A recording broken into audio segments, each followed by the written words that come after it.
आप सभी को जय सिया राम। आज की वीडियो में बात करेंगे कि पितृ कितने प्रकार के होते हैं।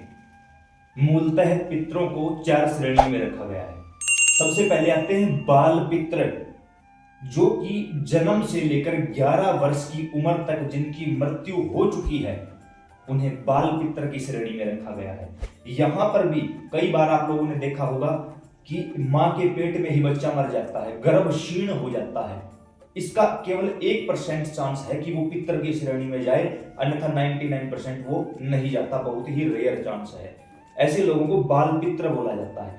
दूसरी श्रेणी आती है जो व्यक्ति अनमैरिड मर जाते हैं या शादी तो हो चुकी है लेकिन बच्चा प्राप्त नहीं कर पाए, विशेषकर पुत्र प्राप्त नहीं कर पाए, उनको बोला जाता है ऊत पितृ।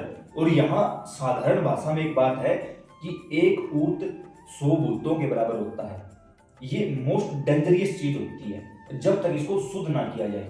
तीसरे होते हैं जुझारू पितृ, यानी जो हमारा पूर्वज किसी प्रकार से पुलिस या फौज में था और वहां पर शहादत प्राप्त कर चुका है, उनको कहा जाता है जुझारू पितृ।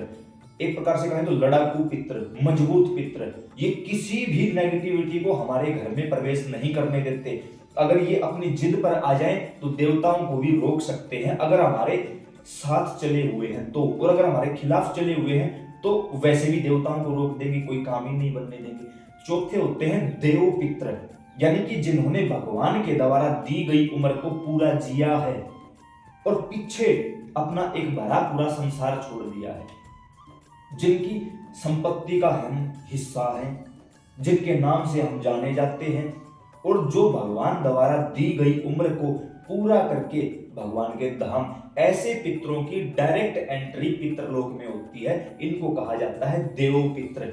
ये पितर कभी भी किसी को परेशान नहीं करते, बल्कि जब हमें किसी चीज की आवश्यकता होती है या हमारे ऊपर कोई संकट आता है तो ये देव पितर डायरेक्ट देवताओं के संपर्क में जाकर, यानी हमारे कुलदेवी कुल देवता के संपर्क में जाकर उनको बताते हैं कि ये मेरा बच्चा है, इस समय इस परेशानी में है, इसको बाहर निकालो, और वहां से सहायता प्राप्त करके ये हमें हर प्रकार के संकट से बाहर निकाल देते हैं। तो ये 4 प्रकार के पितर होते हैं। इन्हें मनाने का सिंपल और साधारण तरीका एक ही है कि साल में अगर कोई व्यक्ति केवल 2 बार भी अपने पूर्वजों का पिंडदान तर्पण करवा देता है तो पितर खुश रहते हैं, प्रसन्न रहते हैं, आशीर्वाद देते हैं।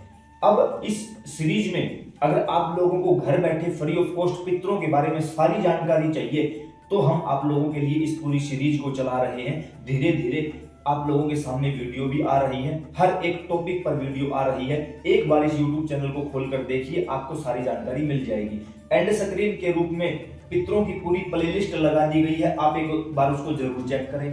काफी श्याम प्रेमियों ने यह भी कहा कि भाई आपके साथ जुड़कर इस मुहिम में आगे चलना है, तो नीचे डिस्क्रिप्शन बॉक्स में व्हाट्सएप ग्रुप का लिंक मिल जाएगा। डायरेक्ट ग्रुप पर लिंक पर आप क्लिक करो, ग्रुप में तुरंत प्रभाव से आप हमारे साथ जुड़ जाओगे। जय श्री राम।